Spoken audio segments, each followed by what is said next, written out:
pour cette présentation. Alors, comme vous le voyez sur le papier, j'ai mis une bibliographie auquel il faudrait rajouter, alors je vais rendre la politesse à Olivier, un article que j'ai lu et j'ai découvert un peu trop tard, mais j'en ai lu le début et j'ai trouvé ça très, très, très intéressant, un article de Olivier, d'ailleurs, sur... alors, attendez voir que je le retrouve, parce que du coup, laïcité, identité, urbanité, et c'est paru, on trouve ça dans la revue Transversalité en 2008. C'est la revue de l'Institut catholique. Voilà. Ouais. Et donc j'ai eu le temps d'en lire le début et ça entrait en résonance avec certaines choses que je vais dire tout à l'heure, donc je me suis dit, voilà, ça serait bête de ne pas le citer. Voilà, maintenant c'est cité. Voilà. Donc vous le voyez, l'exposé se fera en 6 étapes. Alors j'aurais bien voulu en faire 7 pour que ça ait l'air parfait. Mais d'abord, j'ai pas trouvé de 7e étape. Et puis tout compte fait, je me suis consolé en me disant que finalement, le fait de s'arrêter avant la 7e, c'était peut-être aussi quelque chose qui était de l'ordre pour illustrer finalement le fond de ce que je vais dire. Et je pense que dans une petite heure, vous comprendrez ce que je veux dire maintenant. Il vaut mieux s'arrêter avant la dernière étape. Alors la première, voilà, on va tout simplement, je vais essayer de les annoncer au fur et à mesure qu'elles passeront pour que vous vous y retrouviez un petit peu. Le sujet en vaut-il la peine? C'est vrai qu'après les événements de mi-novembre, je me suis dit que je vais changer de sujet, tout simplement parce que ça me semblait assez futile de parler de violence d'un débat, c'est-à-dire de violence de parole, alors qu'on a eu sous les yeux des images de violence physique quand même assez extrêmes. Alors c'est pas nouveau les images de violence physique, simplement ce qui est extrême c'est que ça nous touche d'aussi près parce que ça a lieu dans des endroits qu'on connaît peut-être qu'on a des relations avec des gens qui connaissent ou des plus ou moins directs avec des gens touchés plus ou moins directement. Et je me suis dit c'est finalement un luxe d'intellectuel de se préoccuper d'une violence de débat alors qu'il y a des gens qui sont morts, qu'il y a des familles en deuil, qu'il y a des gens qui sont traumatisés par ce qu'ils ont vécu physiquement, qu'il y a sans doute encore des gens à l'hôpital à cause de ces événements. Parce que finalement, comme on dit souvent, les paroles n'ont jamais tué personne. Alors, voilà, oui, très bien, j'ai mis des points de suspension, j'y reviendrai. Mais c'est bien, ça prouve que vous écoutez. Pour l'instant, en tout cas. Et finalement, j'ai quand même conservé ce sujet et à cause de deux convictions finalement. Premièrement, comme vient de le dire finalement Olivier, c'est pas un luxe, mais c'est tout simplement la raison d'être de cette maison, d'essayer de mettre des mots sur ce qui arrive et de mettre des mots non pas simplement en réaction à ce qui arrive, réactions qui parfois sont des réactions violentes, hein, il suffit d'allumer la radio, de lire les journaux, de regarder la télé après ces événements pour voir qu'il y a un certain nombre de discours violents qui ont été possibles dans les jours qui ont suivi ces événements et qui n'auraient jamais été possibles avant dans notre pays. Et donc d'offrir un lieu, c'est la raison d'être de cette maison, d'offrir un lieu où on puisse s'interroger, penser, parler, construire une pensée à partir de ce qui arrive et non pas simplement y réagir avec, ce mythe de la spontanéité qui serait toujours synonyme de vérité. La spontanéité n'est pas toujours vérité, loin de là. Même si elle dit aussi quelque chose de la vérité. Et puis la deuxième raison qui m'a fait maintenir ce sujet, c'est que justement, alors votre réaction me conforte dans cela, quand j'ai dit que les paroles n'ont jamais tué personne, c'est pas vrai. Parce que les paroles peuvent tuer aussi sûrement que les gestes, alors même si ce n'est pas forcément de la même mort qu'il s'agit, quand on pense à ce verset, celui qui se met en colère contre son frère, celui qui lui dit imbécile ou écervelé, débile, est passible du jugement finalement comme un meurtrier, hein, c'est une parole de Jésus, vous trouvez ça dans l'évangile de Matthieu, c'est peut-être pas pour rien non plus. Voilà. Et troisième conviction, mais c'est un peu la même que la deuxième, que la violence finalement c'est un fait de parole autant que de geste, et j'allais dire que c'est peut-être d'abord un fait de parole, un fait de langage avant d'être un fait de geste. Et je vous rappelle ce que disait Jean-Daniel Cos il y a 15 jours ou 3 semaines ici, il disait, je le cite, « La violence est un fait humain ». Et pourquoi la violence est un fait humain? Alors ça, c'est moi qui le rajoute, mais parce que c'est un fait de langage avant d'être un geste. c'est un fait de langage, et ce qui en fait son paradoxe, c'est qu'en même temps, c'est un fait de langage qui marque la limite, la fin du langage. On pourrait dire, la violence en parole, c'est une parole qui annule le langage, qui met un point final au langage, à la parole. C'est une parole qui annule la parole, finalement. Alors, le sujet en vaut donc la peine. C'était la fin de ma première partie. Et alors, ce n'est pas du tout les règles de la théologie pratique que j'applique là, puisqu'on va commencer à lire la Bible. Avec le premier débat, vous trouvez ça, donc je vous l'ai mis sur la feuille, dans le texte de Genèse 3, c'est finalement le premier dialogue, un premier débat qui se trouve dans la Bible, un texte hyper connu. Et je voudrais juste m'y intéresser, on ne va pas y passer 3 heures naturellement, mais je voudrais juste m'intéresser à un aspect du texte, l'opposition entre ce qui est parole, justement, et ce qui n'est pas parole, mais opposition à la parole, annulation de la parole, et qui résonne d'ailleurs, l'annulation de la parole avec le verbe savoir. Donc le texte met en scène, on ne va pas le lire, hein, mais vous l'avez sous les yeux, j'espère que vous me suivrez, j'ai mis en gras quelques mots importants, enfin qui me semblent importants pour mon propos d'aujourd'hui. Donc le texte met en scène un dialogue, mais j'aurais envie de mettre comme titre à cette scène « Comment mettre fin au dialogue » justement. Alors j'annonce d'entrée la réponse, comment mettre fin au dialogue, en faisant appel au savoir. Alors juste quelques remarques à propos du texte pour étayer cette réponse que j'ai donnée d'entrée. En fait, quelques remarques, il y en a 9 quand même. Je les dis les unes à la file de l'autre. Première remarque, vous avez remarqué que le serpent est décrit avec quasiment le même mot, c'est pas vraiment le même mot, que l'être humain, juste au verset qui précède. Or, au premier verset du chapitre 1, le serpent était la plus astucieuse, Ahoum, alors je ne sais pas comment on prononce, hein. Alors là je parle sous le contrôle de mon collègue vétérotestamentaire, et c'est le même mot, enfin le même radical en tout cas, que ce qui décrit l'humain comme nu, dans le verset qui précède. C'était le plus. Le serpent, c'est celui qui est le plus de ce côté-là. Plus nu, ce n'est pas exactement le sens du mot, mais c'est le sens de la racine. C'est lui, j'allais dire, alors c'est ce qui me conduit hein, dans l'interprétation de ce texte. En fait, c'est comme s'il y avait là une espèce de dialogue intérieur. Le dialogue de l'humain avec lui-même. Ou plutôt le dialogue de l'humain avec ce qui est plus que lui-même, plus au fond lui-même. Avec l'humain idéal. Ça, c'était la première remarque. Deuxième remarque, la parole du serpent consiste à mettre en doute la parole de Dieu. Ça, c'est, vous avez entendu ça à chaque fois que les commentateurs lisent ce texte, naturellement, ils disent ça. La parole du serpent consiste à mettre en doute la parole de Dieu, et d'une manière particulièrement perverse. Là, je ne vais pas entrer dans les détails, ça aussi, vous trouvez ça dans tous les commentaires. Troisième remarque, à cette perversion répond une autre perversion qui lui répond en miroir. Est-ce que Dieu aurait dit que... Hein, alors voilà. Et puis, donc la troisième remarque, c'est la réponse de la femme qui est aussi une torsion, une perversion de la parole de Dieu, parce que au « vous n'en mangerez pas » que Dieu a dit, elle ajoute « vous n'y toucherez pas ». Vous n'en mangerez pas et vous n'y toucherez pas. Ce qui fortifie la dimension sacrée, à part, interdite, de cet arbre, et ce qui fortifie d'autant plus son pouvoir de fascination. Quatrième remarque, il suffit donc, je suis l'ordre du texte, hein, il suffit alors au serpent d'annuler cette parole, la parole de Dieu, après l'avoir mise en doute, en faisant appel à un savoir qui dépasse, ou plutôt qui surplombe cette parole. Hein? Le serpent dit à la femme, non, vous ne mourrez pas, mais Dieu sait que le jour où vous en mangerez, vos yeux s'ouvriront. Autrement dit, le serpent offre à la femme un savoir sur le savoir de Dieu. Un savoir sur la parole qui lui a été dite.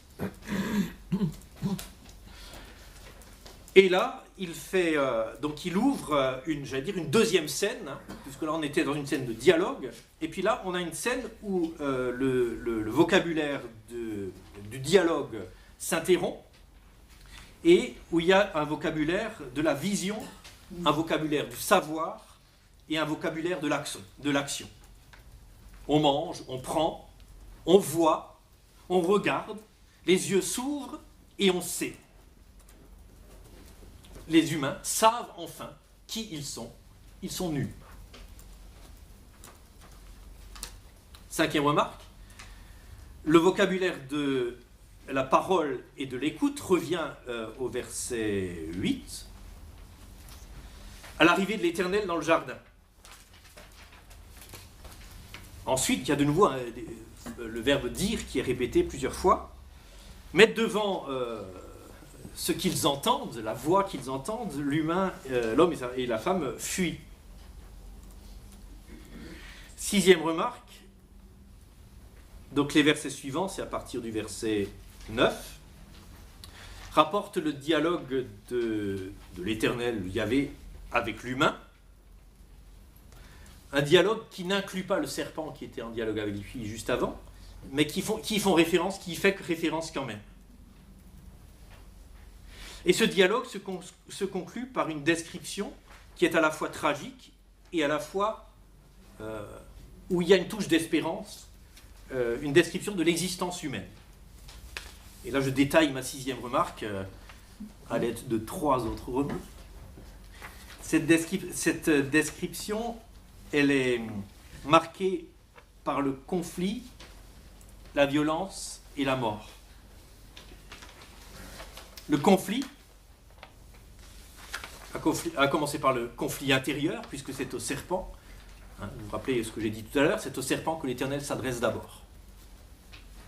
À partir du verset 14, merci, qui suit. Une existence marquée par la violence, y compris dans le rapport religieux, il y a l'épée flamboyante. Et je remarque qu'à la fin, d'ailleurs, à la fin de ce chapitre, les humains se retrouvent dans une situation similaire à celle du début du texte, où ils sont en dehors d'un espace qui leur est interdit, sauf que là, l'espace ne leur est plus interdit, il leur est impossible parce qu'il est marqué par une frontière qui est non plus une frontière de parole, une interdiction, mais par des kéroubim qui font tournoyer des épées flamboyantes.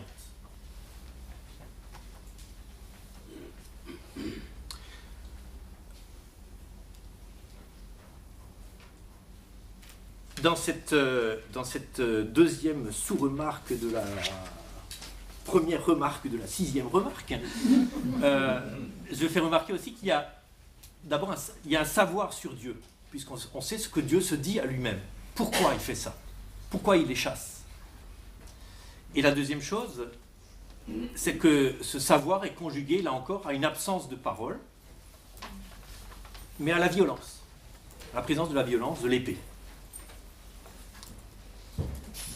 Troisième sous-remarque de la première remarque de la sixième remarque. Voilà. Il y a la mort qui est présente, bien sûr, une espèce de décréation. Tu es poussière et tu retourneras à la poussière. Et puis enfin, deuxième remarque de cette sixième remarque, cette description de l'existence humaine est aussi marquée par une touche d'espérance que je vois dans le verset 20, qui est au beau milieu là. C'est étrange, hein? Où il y a de nouveau un verbe de parole. L'homme appela sa femme du nom d'Ève, c'est-à-dire la vivante, car c'est elle qui a été la mère de tout vivant. La vie n'est pas complètement annulée. Alors, septième remarque sur l'ensemble de ce texte. Je remarque que c'est la première occurrence, non pas de la parole, puisqu'il y en a bien avant, hein, la Bible commence d'ailleurs avec parole, mais la première occurrence d'un dialogue. Et il s'agit précisément d'un débat, puisqu'on se débat justement d'une parole qui est là, qui tord les mots, qui tord la parole, et on s'en débat, la femme s'en débat, et elle se débat en disant une parole qui tord aussi la parole. Huitième remarque, on pourrait résumer au fond tout ce passage à cette opposition entre la parole échangée autour d'un espace de manque. Et puis le savoir qui se trouve au milieu. C'est l'arbre qui est au milieu du jardin. Et vous remarquez que vers la fin, parce que il se réfugie. Où est-ce qu'il est, je croyais, ah oui, non, je croyais que je l'avais mis en gras aussi. Il me semble que c'est ça. Ils se cachèrent devant le Seigneur Dieu au milieu des arbres du jardin. C'est les mêmes trois mots qui reviennent. L'arbre au milieu du jardin dont la femme dit qu'il est interdit.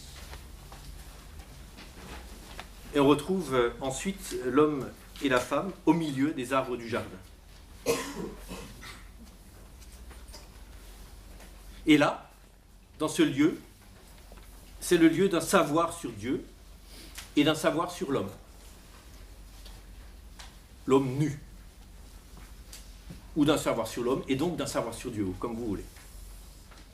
Et enfin, la 9e remarque, c'est que ce texte, il me semble qu'il est organisé de telle manière que le lecteur comprenne non pas qui est Dieu ni qui est l'homme, mais qu'il est à une place d'où il ne peut jamais le savoir. Parce que finalement, quand on lit ce texte, c'est un peu comme une chaussette qui se retourne, vous savez. On ne sait jamais où est l'intérieur et l'extérieur. On a l'impression qu'à la fin du texte, on se retrouve à peu près dans la même situation, mais décrite d'une manière autre, où Dieu apparaît quasiment comme méchant. Mais c'est bien comme méchant qu'il apparaît aussi au début, dans la parole du serpent au moins. Vous voyez ? Donc, où est-on ? Où es-tu ? Bien, l'homme ne sait pas répondre à Dieu. Il sait simplement qu'il s'est caché. Il s'est dévoilé à lui-même et il s'est caché. Et donc, ce qui m'amène à reposer notre sujet d'aujourd'hui sous la forme d'une question. Est-ce qu'un débat peut être non violent ? Mais vous allez voir pourquoi. On pourrait aussi bien dire comme question, est-ce qu'un débat peut être violent ? Et en particulier, un débat religieux. Je passe à ma troisième partie, un petit voyage dans les mots. Parce que pour débroussailler les choses, j'aime bien voyager à travers les mots, parce qu'au fond, c'est les mots qui guident la pensée et pas l'inverse. Et je voudrais m'arrêter un peu sur le vocabulaire. D'abord sur le mot débat et ensuite sur le mot violence. Quand on y réfléchit, le mot débat indique en lui-même une violence, puisqu'il s'agit du verbe battre, de se débattre. Et le verbe battre, alors j'ai simplement regardé les dictionnaires, je ne suis pas allé très loin, il renvoie à l'action de donner des coups de manière répétée. Si vous voulez une image, un débat d'idées, c'est du même ordre, formellement en tout cas, qu'un combat de boxe. Alors bien sûr, c'est toujours un peu épineux, et l'objet de débat justement de faire appel à l'étymologie des mots, parce qu'il y a toujours ceux qui soulignent que l'étymologie d'un terme ne dit rien du sens dans lequel il est employé dans une certaine circonstance. Alors moi je ne dirais pas qu'il ne dit rien, je dirais sans doute qu'il ne dit pas tout, sans doute, mais qu'il est en tout cas une pièce à verser au dossier de la réflexion. Et quand vous ajoutez à cette pièce étymologique le spectacle de la plupart des débats télévisés, qu'ils soient politiques ou autres, vous avez l'impression quand même de vous retrouver sur une espèce de ring de boxe, où l'important, c'est le nombre et la force des coups qu'on arrive à donner à l'autre pour le mettre KO. Et pas besoin d'aller seulement regarder la télé, il suffit de regarder les débats sociétaux, comme on dit, parfois les débats synodaux aussi, mais au fond l'étymologie n'est pas si éloignée que ça de la réalité. Et c'est pour ça que je me suis dit, finalement au mot débat, je préfère encore le mot conversation, c'est plus paisible. Puisque j'ai l'impression d'être pas trop boxeur. Enfin, ça c'est des impressions. Pourquoi ? Parce que conversation, ça renvoie étymologiquement à toute autre chose. Alors que c'est de la même chose qu'il s'agit de parler à plusieurs. Mais conversation, ça renvoie au fait d'avoir commerce avec quelqu'un. Et donc d'avoir, dans une certaine mesure, confiance en la personne avec qui on converse. Une vieille utilisation du mot conversation, c'était ça, avoir commerce avec quelqu'un. Être dans la conversation de quelqu'un, c'est quelque part, au moins un petit peu, être dans sa confiance. Alors bien sûr, c'est le mot conversation, pas utilisé dans le sens conversation de salon ou conversation de la pluie et du beau temps, même si parfois la politesse, ça peut être le début de la confiance aussi. Alors entre se débattre réciproquement sous les coups de l'adversaire et avoir commerce avec quelqu'un en qui j'ai confiance, je préfère conversation. Seulement, il faut être réaliste, dans la vie, les deux sont en général liés. Conversation et débat, à des doses plus ou moins importantes, sont mêlés. Pourquoi? J'allais dire parce que l'un sans l'autre revient toujours à la violence, justement. Il y a des conversations qui sont violentes. On peut toujours converser, c'est-à-dire se faire confiance sur le dos d'un tiers. Je peux toujours avoir une très agréable conversation où je passe mon temps à médire de quelqu'un qui n'est pas là, avec quelqu'un qui est là, bien sûr. Et là, on se fait confiance dans la médisance. Alors, je ne sais pas si c'est profitable pour la confiance, du coup, avec le tiers qui n'est pas là. Mais bon. Et du coup, aussi avec celui avec qui j'ai fait confiance l'espace d'un instant. Vous voyez voilà, bon. Et donc, une des conditions, j'allais dire, pour qu'une conversation ne devienne pas violente, c'est-à-dire n'adresse pas des coups à celui qui n'est pas là, mais c'est la capacité justement des partenaires à avoir entre eux, qui sont là, un débat justement, de se donner eux aussi des coups. Pour se dire finalement que le tiers qui n'est pas là n'est pas dans une position moins favorisée que toi ou moi qui sommes là. La capacité à voir en l'autre, devant qui je me tiens, aussi un adversaire. La capacité à se donner des coups, à résister aux coups, et pour reprendre une expression que j'ai entendue souvent dans la bouche d'Olivier, à se frotter.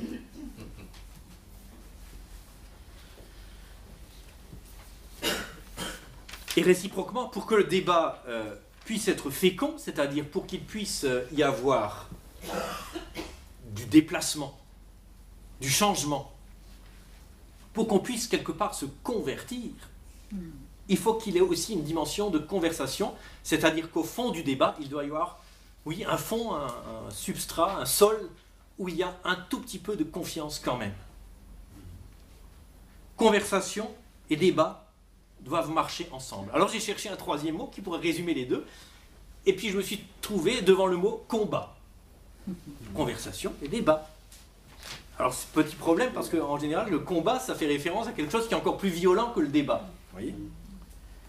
Alors ça m'a d'abord arrêté, mais là encore, bon, il ne faut pas s'attarder aux mots, on joue un peu avec les mots, hein. J'aime bien voyager comme ça, de cette manière. Et puis, finalement, qu'est-ce qui est le plus violent ? Un débat où l'on se débat parce qu'on a l'impression d'être prisonnier de la parole de l'autre, ou un combat où on affronte l'autre, en face, sans essayer de l'enserrer par derrière, ou par devant d'ailleurs. Je vous renvoie à un épisode biblique assez célèbre, sur lequel on ne va pas s'étendre, mais c'est le fameux combat, entre guillemets, de Jacob avec cet homme étrange au gué de Yabok. Un combat qui commence par... au fond, ils se débattent, ils combattent l'un contre l'autre, et puis ils se débattent puisque l'un veut s'éloigner de l'autre, et il lui dit « laisse-moi aller », etc., etc. Et puis ça se finit finalement sur le ton de la conversation, dans le sens fort, et même sur le ton d'une bénédiction. C'est-à-dire, il y a ces trois-là. Il y a forcément quelque chose qui ressemble à de la violence dans le débat, dans le combat, et aussi dans la conversation. Quelque chose qui ressemble à de la violence qui peut faire mal, mais qui n'est pas forcément destructeur. Alors qu'est-ce que j'entends par violence ? J'ai dit tout à l'heure que la violence, c'est le geste qui met fin au langage, qui met fin au débat. C'est le geste qui tue l'homme et qui finalement fait de l'homme un animal. Pas parce que l'animal serait violent, hein. Vous vous souvenez de ce qu'il disait Jean-Daniel il y a 15 jours, non, c'est tout simplement c'est le geste qui fait passer l'homme d'un statut d'homme, d'humain, à un statut d'objet, finalement, où il sera muet. Ce que je désigne par violence ici, au sens fort, c'est donc pas forcément ce dont je parlais comme violence tout à l'heure dans mon combat, dans mon débat, etc., etc. C'est-à-dire, un combat de boxe n'est pas violent. Un combat de boxe n'est pas violent, même s'il apparaît comme un spectateur qui n'y connaît rien, comme extrêmement violent. Par contre, un poing qui s'abat sur une table, et non pas sur un nez, mais sur une table, pour faire taire l'adversaire dans le débat, là, ça peut être violent. Je dis ça peut, ça ne l'est pas forcément, parce que si le poing s'abat sur la table, c'est parfois aussi pour mettre fin à une autre violence qui est déjà dans le débat. Vous voyez ? C'est pas aussi simple que ça. Ça veut dire qu'il faut se méfier des interprétations généralisantes, hâtives et souvent moralisantes qui disent on n'a pas le droit de faire ceci, ou il ne faut pas faire ça quand on débat. Il ne faut pas s'insulter. Il y a parfois des insultes qui ne sont pas violentes.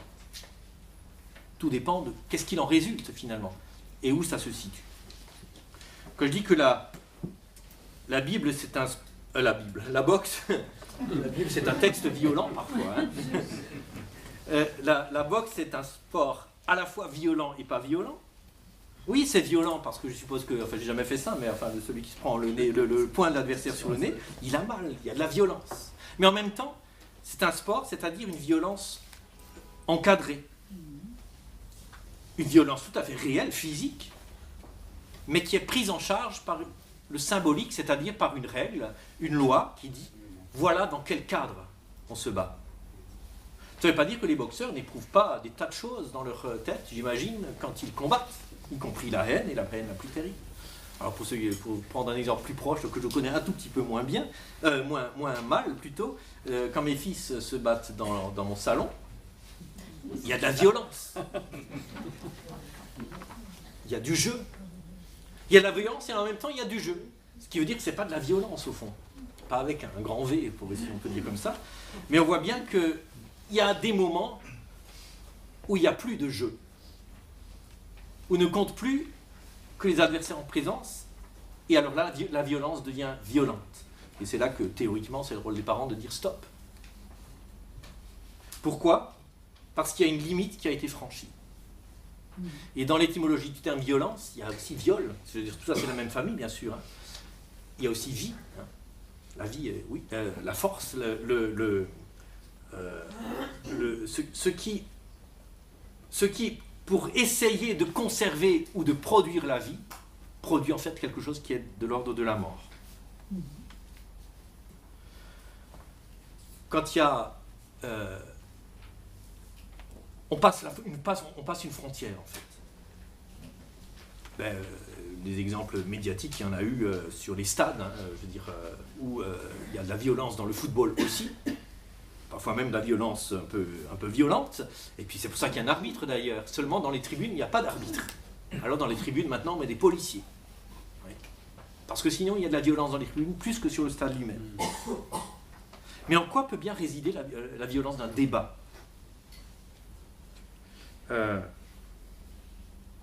J'ai dit tout à l'heure, c'est le point sur la table qui met fin au débat. Mais ça peut être beaucoup plus subtil que ça. Ça peut être l'occupation du champ du débat pour ne pas laisser la parole à l'autre. Ça peut être naturellement le dénigrement, l'insulte, etc., etc. Les attaques ad hominem, comme on dit, la porte qu'on claque. Ça peut être aussi très sournois. Prendre l'autre au piège d'un vocabulaire univoque. Nous allons changer les mots et il ne pourra plus penser différemment de nous, disait, je ne sais plus, un des propagandistes nazis pendant la Deuxième Guerre. Nous allons changer le sens des mots pour que vous ne puissiez plus penser autrement que nous. Voilà une violence. C'est-à-dire injecter dans la conversation un savoir qui se présente comme absolu. Et voilà. Ou alors, il y a des méthodes aussi, changer de plan de discussion, passer d'une discussion technique tout à coup à un plan moral pour faire taire l'autre, etc. Enfin bon, je pourrais énumérer tout ça, mais on y passerait toute la nuit. Au fond, la violence du débat, c'est son point final. Et vous écrivez point comme vous voulez. Alors heureusement, les points sont rarement finaux, justement. Même les points finaux ne sont pas finaux, et c'est ce qui sauve le débat. Au fond, c'est qu'on ment dans le débat, et heureusement. Parce que si on martèle des points finaux, en général, c'est pour en rajouter après du débat, heureusement. Si bien qu'il y a des violences qui sont surmontées, j'allais dire malgré celui qui est violent, parce qu'il ne peut pas s'empêcher d'en rajouter quand même après, parce que l'autre, heureusement, ne se laisse pas faire. Vous avez ce texte assez fantastique dans l'évangile de Jean, la rencontre entre Pilate et Jésus, où il y a du débat. Et puis à un moment donné, Pilate dit, pour mettre fin au débat, d'ailleurs il n'écoute pas la réponse de Jésus, qu'est-ce que la vérité? Et sur ces mots, il sortit. Je te pose une question, mais je sors pour que surtout tu ne me répondes pas. Je mets fin au débat. Et d'ailleurs, quand Pilate rentre de nouveau, après avoir discuté avec les Juifs, débattu avec les Juifs, il rentre de nouveau et dit à Jésus, tu vois pas de quoi il t'accuse, etc., etc. Et le texte dit, et Jésus ne lui répond pas un mot. Et alors Pilate dit, mais tu me réponds rien, tu sais pas que j'ai le pouvoir de te condamner, etc., etc. Et Jésus, qui semble avoir pris acte du fait que le débat a pris fin, et donc n'a pas rajouté un mot, ah ben, réenclenche sur le débat, tu n'aurais sur moi aucun pouvoir, etc., etc. Ouais. Même Jésus se laisse entraîner dans cette espèce de mensonge du débat, mais qui est aussi son salut au débat. Au fond, le débat peut être violent. L'important, c'est qu'il n'arrive pas à être violent vraiment.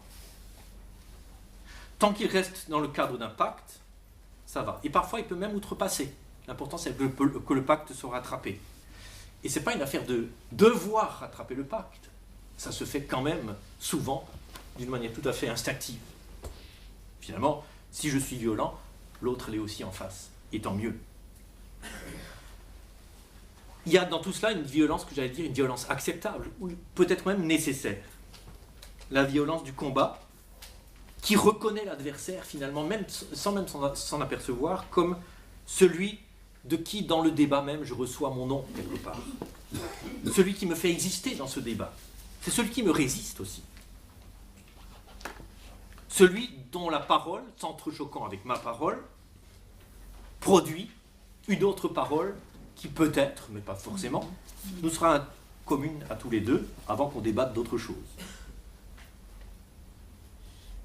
Alors quels sont les termes apparents du débat, puisqu'il faut quand même en revenir à la laïcité, les termes apparents du débat autour de laïcité et religion.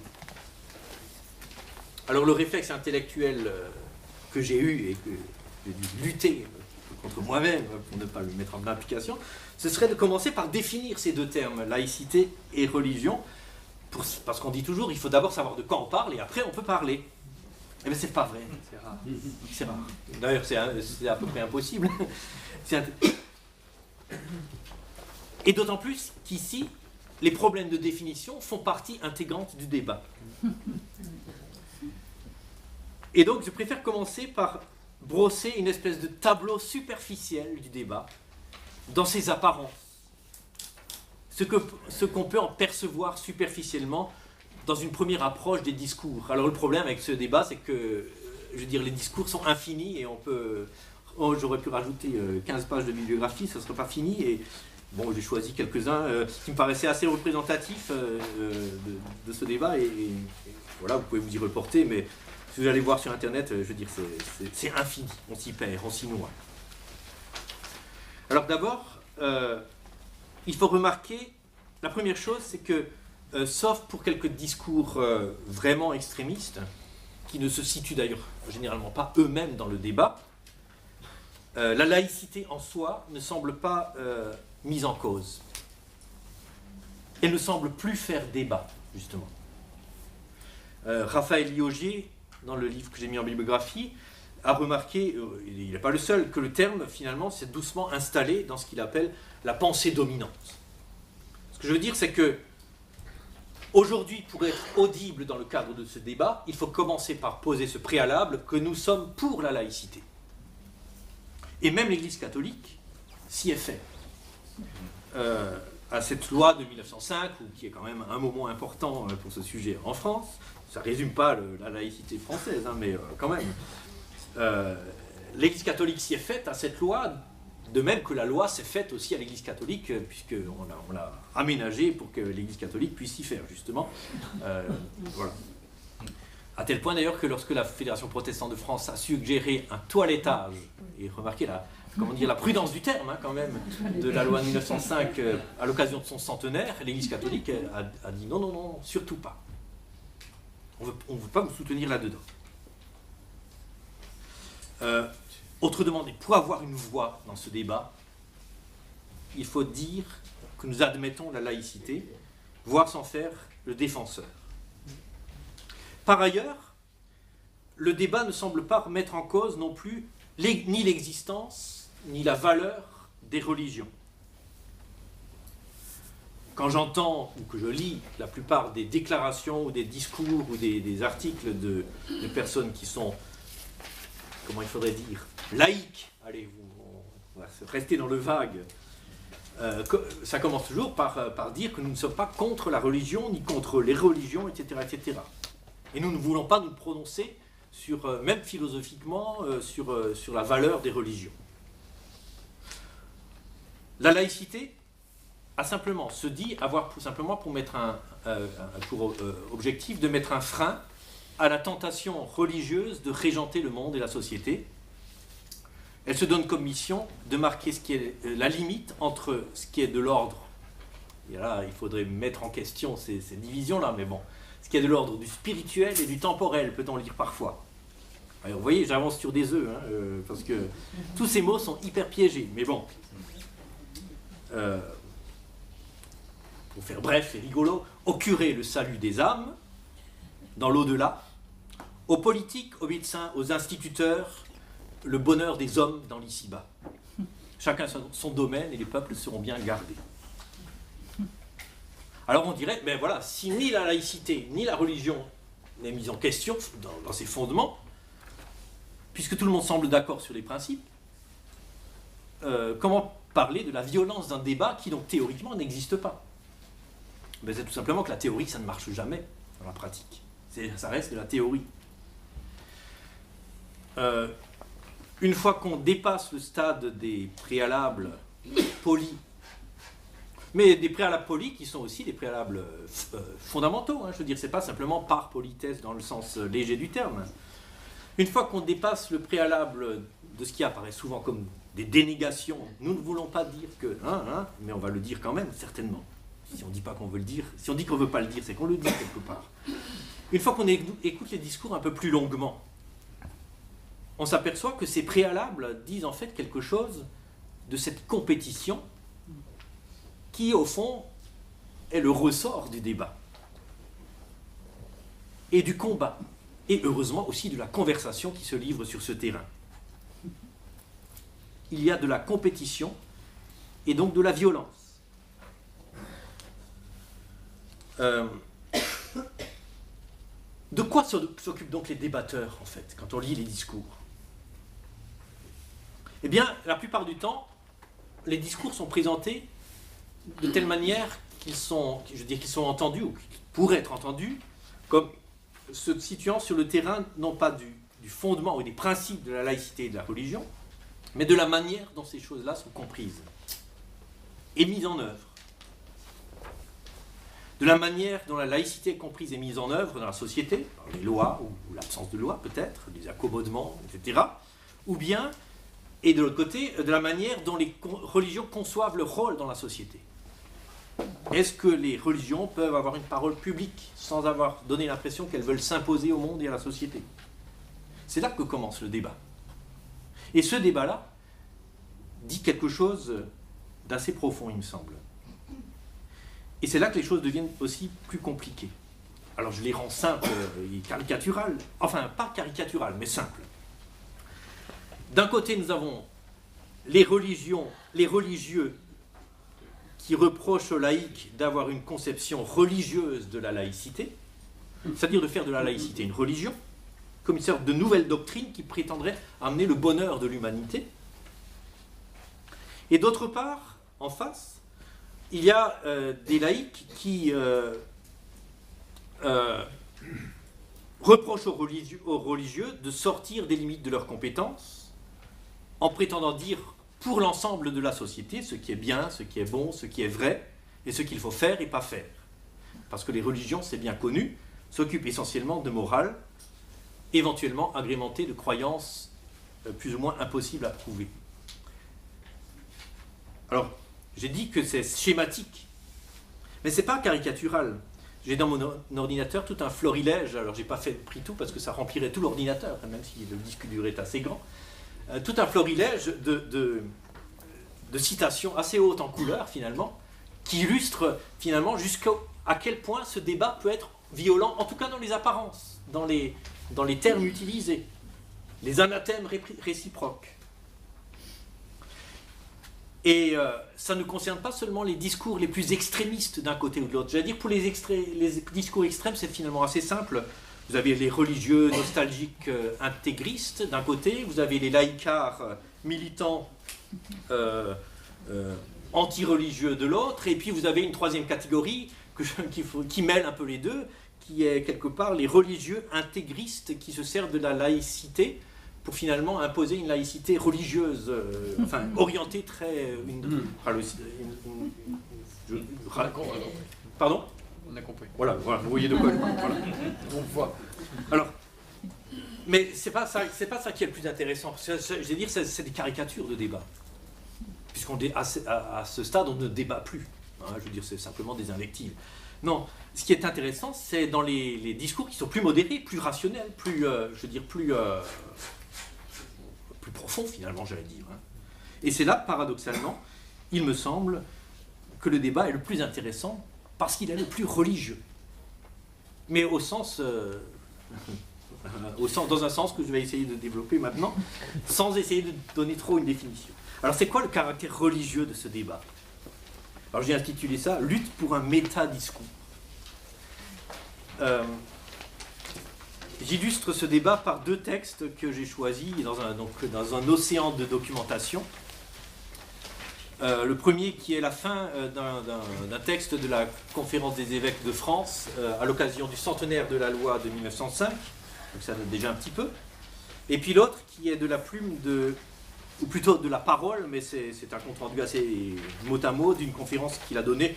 Il a donné cette conférence plusieurs fois, vous la trouvez sur Internet, sur plusieurs sites différents, et en vidéo, en audio, enfin en tout ce que vous voulez, donc vous pouvez aller vous amuser à regarder et à comparer. J'ai pas fait ça, mais voilà. J'ai pris simplement l'extrait d'un résumé de cette conférence qui se trouve sur le site indiqué.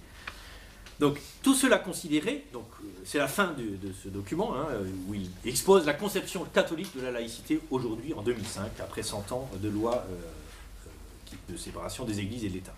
Donc, tout cela considéré, pour ce qui nous concerne, nous ne pensons pas qu'il faille changer la loi de 1905.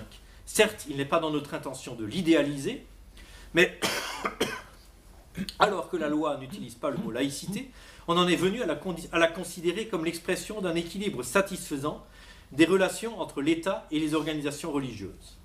Elle a acquis par là une valeur symbolique certaine. En conséquence, il nous semble sage de ne pas toucher à cet équilibre par lequel a été rendu possible en notre pays l'apaisement d'aujourd'hui. Et puis le deuxième texte, que je lis tout de suite. Mais avant de commencer cette conférence, et vous voyez que le temps est tout à fait différent, avant de commencer cette conférence, c'est pas la fin, mais c'est le début de la conférence, je voudrais dire quelques mots qui sortent du cœur. Je crois d'ailleurs de plus en plus que le cœur et la raison sont très proches l'un de l'autre. J'ai le sentiment, chaque fois que je parle de la laïcité, que je suis porteur d'un idéal qui me dépasse, qui va bien au-delà de moi et que je n'en suis que le modeste vecteur. C'est ainsi que chaque fois que les hommes, prêtez attention à la majuscule, modestement à leur niveau, sont amenés à défendre leurs idéaux, des idéaux qui font qu'un jour l'humanité sera meilleure qu'elle n'est, que l'humanité s'élève au meilleur d'elle-même. Alors là j'ai loupé sans doute une conjonction, mais vous avez traduit. Effectivement, ils éprouvent à la fois de la fierté parce que évidemment on tente de s'élever à la hauteur de l'idéal, mais en même temps de la modestie parce qu'on sent qu'on est soi-même que le modeste artisan d'un idéal qui nous dépasse. Alors vous voyez bien le contraste. D'une part, vous avez la laïcité en minuscule et entre guillemets. Ils ont comme une situation historique, contingente, d'équilibre satisfaisant pour la société d'aujourd'hui. Une vision pragmatique de la laïcité comme un outil efficace dans le contexte actuel pour maintenir, disons, la paix sociale. Et dans cette optique, la laïcité est donc un moyen au service d'une fin. La fin, c'est la paix sociale dans le monde actuel, dans la société d'aujourd'hui. Et ce moyen peut être utilisé, alors là c'est moi qui extrapole ce qu'ont dit les évêques de France, mais je ne crois pas trop me tromper, ce moyen finalement peut être utilisé, mis en œuvre de manière tout à fait diverse, y compris en Alsace-Moselle par exemple, en reconnaissant un certain nombre de cultes. Pourquoi ? Parce que là, il y a une autre histoire, j'allais dire une autre situation.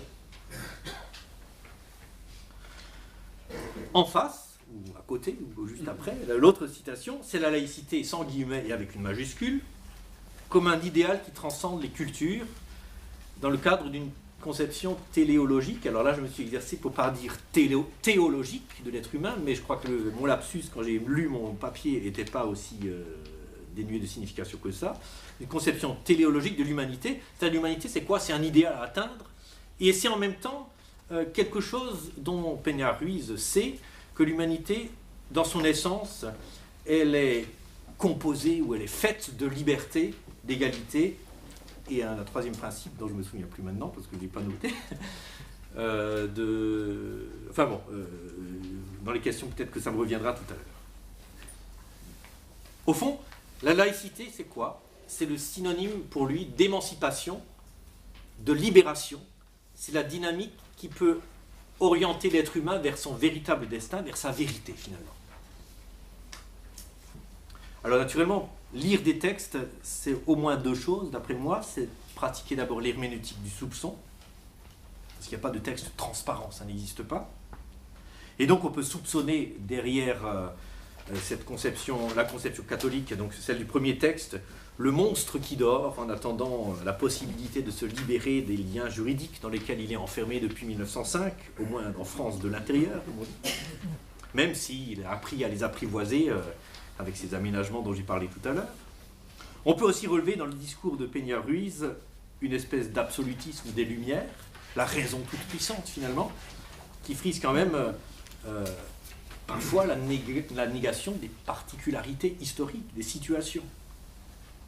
Et on peut soupçonner finalement une difficulté à s'accommoder de la pluralité des héritages, y compris religieux.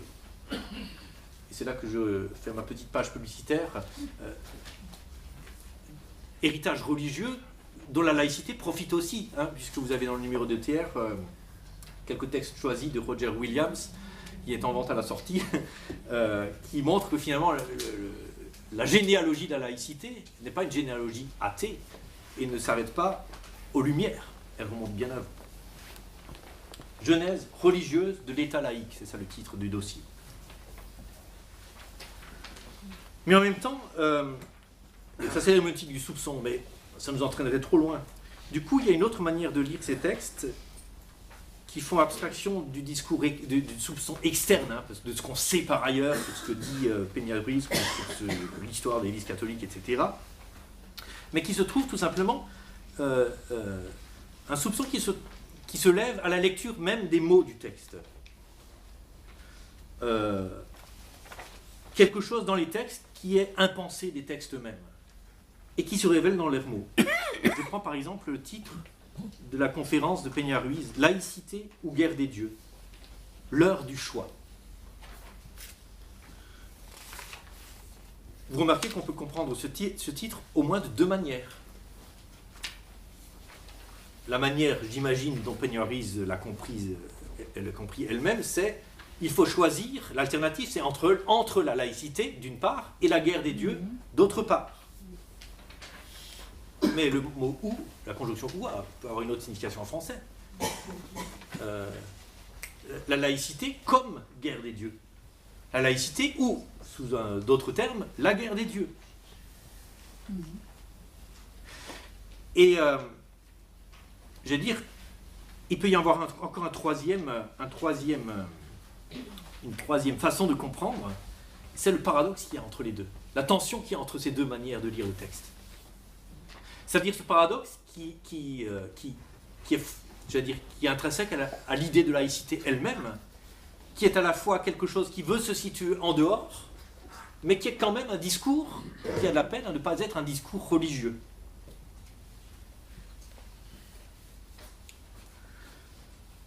Et c'est là qu'il y a, à mon avis, le fond, le sol de la violence du débat. Plus que dans les noms d'oiseaux qu'on peut se dire d'un côté et de l'autre, etc., ou qu'on lit dans les courriers des lecteurs, etc. Au fond, la violence, c'est quoi? Elle vient de cette compétition qui fait que chaque discours veut être le métadiscours de l'autre discours, ou des autres discours. C'est-à-dire le discours qui va dire la vérité des autres discours, qui va se propulser dans une position surplombante par rapport aux autres discours. Une position d'après laquelle devraient se déterminer, du coup, les actions, les choix, l'éthique, etc. Alors c'est bien connu, si on est un peu soupçonneux, on peut se dire, bah oui, la théologie naturelle maniée dans certaines religions, elle se présente elle-même comme l'autorité dernière, finalement, l'autorité discursive dernière. C'est au nom de la théologie naturelle qu'on va dire aux sociétés ce qui est bien et ce qui est mal. Et c'est au nom de la théologie naturelle qu'on va dire, finalement, pour les hommes qui sont d'aujourd'hui, la situation d'aujourd'hui, eh ben, pourquoi pas la laïcité comme technique de vivre ensemble, disons. Mais il y a aussi une espèce, alors là je parle sous le regard du philosophe, on pourra peut-être en débattre, est-ce qu'il n'y a pas une théologie naturelle des Lumières aussi? Une théologie naturelle des Lumières, pas seulement une philosophie qui peut être convoquée à l'appui de la laïcité. Quand je lis Peña-Ruiz, enfin ceux que j'en ai lus, j'ai lu de loin pas tout ce qu'il a écrit, quand il fait l'opposition entre laïcité et guerre des dieux, n'est-ce pas une manière de placer la laïcité au-dessus des dieux? Je le cite dans une autre citation qui est tirée de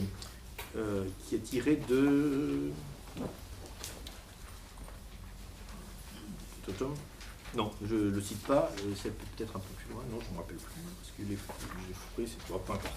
Enfin, on trouve ça, donc chez Peña-Ruiz, mais on trouve ça aussi dans d'autres discours qui sont, je veux dire, modérés, je veux dire, c'est des discours avec qui il faut débattre, justement.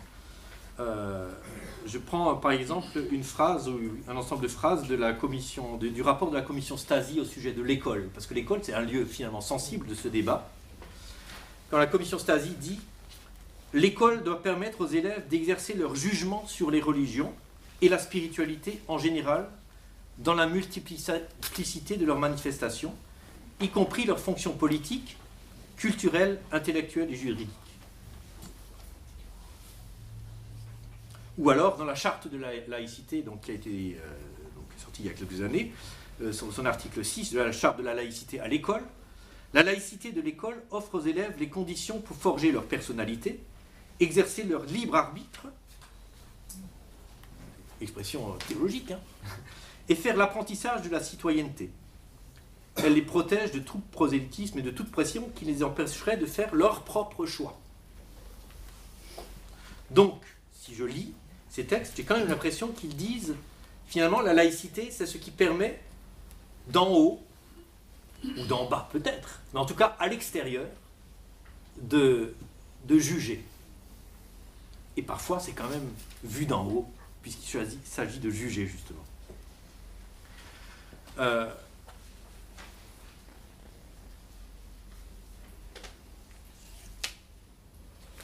Au fond, quand on lit des discours, y compris laïques, on a de la peine à ne pas y repérer les formes, en tout cas, d'un discours religieux.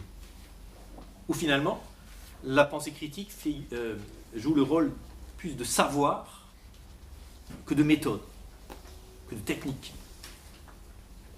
Alors qu'est-ce que c'est qu'un discours religieux? J'en suis à quelle partie là? Je suis toujours oui, je suis toujours dans la cinquième, voilà, en dernière, donc voilà. Là encore, cheminer dans la pensée, c'est cheminer dans les mots. Un discours religieux, on pourrait dire que c'est un discours sur Dieu. Ou alors, et à mon avis ça me convient mieux, un discours sur le rapport entre l'homme et Dieu. Ça ne fait que déplacer le problème, parce que du coup, le problème c'est quoi? C'est plus qu'est-ce que c'est qu'un discours religieux ou une religion, c'est qu'est-ce que c'est que Dieu, un Dieu. Et là je viens appeler Martin Luther, dans le texte suivant. Qu'est-ce qu'avoir un Dieu? Donc c'est pas sur Dieu lui-même, mais sur le rapport entre l'homme. Qu'est-ce qu'avoir un Dieu? Ou qu'est-ce que Dieu?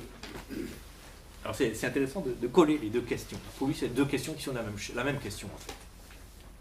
Il n'y a pas de Dieu en dehors du fait qu'on est un Dieu. Voilà. Réponse. Un Dieu, c'est ce dont on doit attendre tous les biens, et en quoi on doit avoir son refuge en toute détresse, de telle sorte qu'avoir un Dieu n'est autre chose que de croire en lui, de tout son cœur, et mettre en lui sa confiance. C'est presque tautologique. Hein. Si la foi et la confiance sont justes et vraies, ton Dieu lui aussi est vrai, et inversement. Là où cette confiance est fausse et injuste, là non plus n'est pas le vrai Dieu, car foi et Dieu sont inséparables. Ce à quoi, dis-je, tu attaches ton cœur et tu te fies, est proprement ton Dieu. Donc si vous regardez cette définition, il n'y a pas d'athée, puisque le Dieu est défini à partir de la subjectivité humaine. Or, tout le monde a une subjectivité. Je veux dire, il me semble quand même, c'est peut-être pas partagé par tout le monde, mais quand même, que tout le monde se fie, croit quelque chose, quelqu'un, des trucs, des machins, et même si je prétends ne pas croire, je crois au moins à la puissance du langage qui me permet de parler. Oui. Je veux dire, si j'éprouve le besoin de dire que je ne crois pas, c'est que je crois au moins au langage.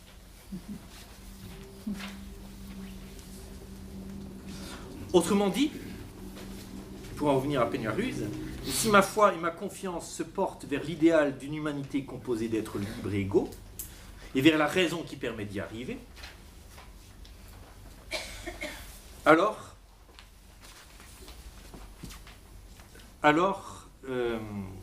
cet idéal fonctionne pour moi comme un Dieu, selon la définition de Luther. Hein. Alors, naturellement, j'imagine qu'Henri Peña-Ruiz serait certainement très fâché que je suggère que ce discours est un discours ou s'apparente à un discours religieux. Mais vous voyez qu'avec cette définition luthérienne de Dieu, la distinction entre croyant, athée, agnostique, elle tombe. J'allais dire, c'est presque la question de l'existence de Dieu qui tombe là. Si je vais jusqu'au bout de cette logique, ça veut dire quoi?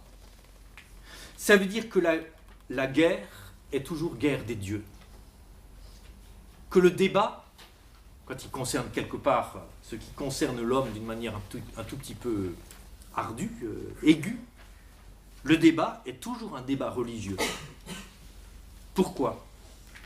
Parce qu'il concerne toujours ce à quoi tu attaches ton cœur et tu te fies. Même si je ne sais pas ce que c'est. Même si je suis agnostique. C'est-à-dire ton Dieu. Et ce Dieu, on peut lui coller n'importe quel nom qui ne sera jamais qu'une parabole pour essayer de saisir ce Dieu-là sans jamais y arriver. Bref, la guerre est toujours une entreprise religieuse. Et la guerre fait toujours l'objet de rites cultuels, religieux.